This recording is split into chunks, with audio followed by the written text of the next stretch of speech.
Hello BookTube, it's Peg. I'm at the History Shelf tonight. It's a Saturday evening and hope you're all doing well out there. Wondering how many of you guys are just kind of doing what we do on a Saturday night, which is reading our books, talking about books, looking at videos like this and others. This is a impromptu book haul, also a cry for help. Basically, I think I'm getting into the habit of jumping on every single New York Review of Books flash sale that comes through my email. So, what happened is the week of Halloween, they had a flash sale on their spooky stories, compilations, and I didn't think I'd be interested, so I went browsing online and I looked at them, and then I looked at the prices, and then I looked at the books I've collected so far, the New York Review of Books classics, and they're just so colorful and they look so wonderful on my shelf, and I want to read them and I plan on reading them, and I was like, well, as you do. So this is what ended up happening.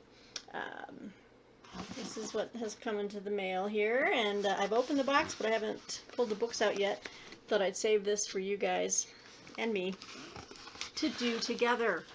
So yes, it's another New York Review of Books Classics haul. And they sent me another email today. Another set of books are 50% off. I'm trying to ignore it. But anyway, so let's see what kind of spooky books I have here.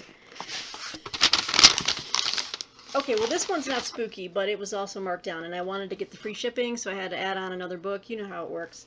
But this is A Chill in the Air, an Italian War Diary, 1939 to 1940 by Iris Orego. It's a look at one woman's life in 1939 in Italy as the rise of the Benito Mussolini, just the rise of the fascist government, its growing infatuation with the Nazi government, and her take on all of that. So it's a little slim volume, and I thought, yeah, this is intriguing. And it was marked down, and this will be a very fast read. The leading in this, it's not very dense. It's going to be a fast read. But anyway, so yeah, I've never read Iris Orego. If any one of you have, please let me know. Okay, so I think the rest are supposed to be like scary. Yes, okay. Then we have Don't Look Now by Daphne du Maurier, better known for her Rebecca fame. These are stories selected and with an introduction by Patrick McGrath. See just the photo here, or is this artwork? I can't tell. Lady screaming. So it's a collection of her stories that are supposed to be rather powerful and spooky. So if any of you have read any of her shorter work, please let me know. But Don't Look Now, Daphne du Maurier. Ooh, yes. Okay. This is a book by Kingsley Amis, who I've been wanting to read for a long time now. And this is The Green Man. Introduction by Michael Dirda. I'm sure you've heard of him. Many of you have heard of him. An esteemed literary critic. So The Green Man is about a man who's haunted by death, basically. It's a ghost story a ghost story in a black comedy with an uncannily happy ending. It's Kingsley Amis at his best. So The Green Man. I thought I'd check it out. Again, another slim volume here. Let me get that close to you. I just love the color schemes in these books when you get them all together. They're just all so different. I like it. Okay, so we got those going. I'll do a stack at the end.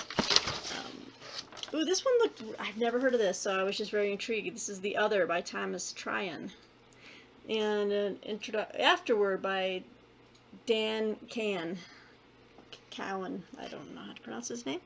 So basically this one is about two brothers. Holland and Niles Perry are an identical 13-year-old twins. They are close enough almost to read each other's thoughts, but they couldn't be more different. Holland is bold and mischievous, a bad influence, while Niles is kind and eager to please, the sort of boy who makes parents proud. The Perrys live in bucolic New England town. Their family settled centuries ago, and as it happens, the extended clan has gathered at its ancestral farm this summer to mourn the death of the twins' father in a most unfortunate accident. Mrs. Perry still hasn't recovered from the shock of her husband's gruesome end and stays sequestered in her room, leaving her sons to roam free. As the summer goes on, though, and Holland's pranks become increasingly sinister, Niles finds he can no longer make excuses for his brother's actions. Ooh, okay, psychological horror. Kind of into that. Alright, so 50% off. So I said, why not? Okay. And by the way, these are all books obviously I've not read, I've never heard of, and I'm just intrigued. This is The Rider on the White Horse by Theodore Storm. So it's a translated work. It's a story both simple and subtle. It is a story of determination of a young man, Hawk Hayen, living in a remote community who's out to make a name for himself and to remake his world. It is a story of devotion and disappointment, of pettiness and superstition, of spiritual pride and ultimate desolation, and of the beauty and indifference of the natural world.